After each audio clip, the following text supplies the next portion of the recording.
বলছি ও সাহেব, আজ তো বৃহস্পতিবার, কি রান্না করব? আলুর দম না ঘুগনি, কি করব বলো? आज भेज बिरयानी ये पनीर নিয়ে এলাম মাশরুম চাল ঘি আজ বানাও ভেজ বিরিয়ানি। ভেজ বিরিয়ানি আচ্ছা ঠিক আছে। তো এখানে বাসমতি চাল আমি 30 মিনিটসের মতো ভিজিয়ে রেখেছি। মাশরুম নিয়েছি, ক্যাপসিকাম নিয়েছি, এখানে পনির টুকরো করে রেখেছি, সয়াবিন নিয়েছি, আলু টুকরো করে নিয়েছি, আর লাগবে টক দই। নিয়েছি গোটা গরম মশলা আর তেজপাতা, কাজু কিশমিশ আর একটু চারমগজ। মশলার মধ্যে নিয়েছি ধনে গুঁড়ো, জিরে গুঁড়ো, লঙ্কার গুঁড়ো, বিরিয়ানি মশলা, নুন আর চিনি স্বাদ মতো, গোলাপ জল, কেওড়া জল, আর ঘিটা তো লাগবেই, সাদা তেল। আমি এই সবগুলো সাদা তেলে ভেজে তুলে নেব। এখানে আমি বাসমতি রাইসটা নুন, গোটা গরম মশলা আর তেজপাতা দিয়ে 70% মতো সেদ্ধ করে রেখেছি। এদিকে আমি পনির, মাশরুম, আলু সমস্ত কিছু ভেজে নিয়েছি। চারমগজ আর কিশমিশটার একটা মিহি পেস্ট বানিয়ে নেব।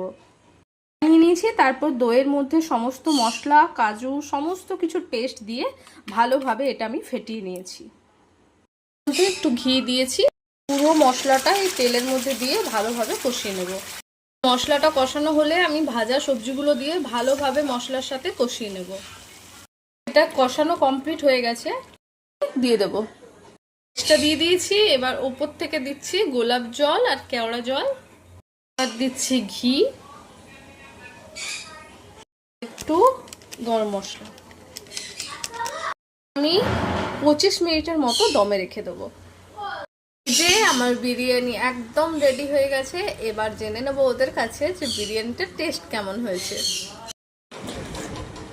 নে দেখ, খেয়ে বল তো কেমন হয়েছে।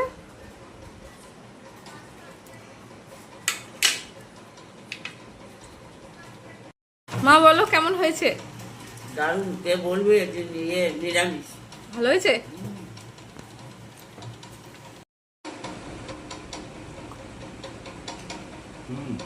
দাও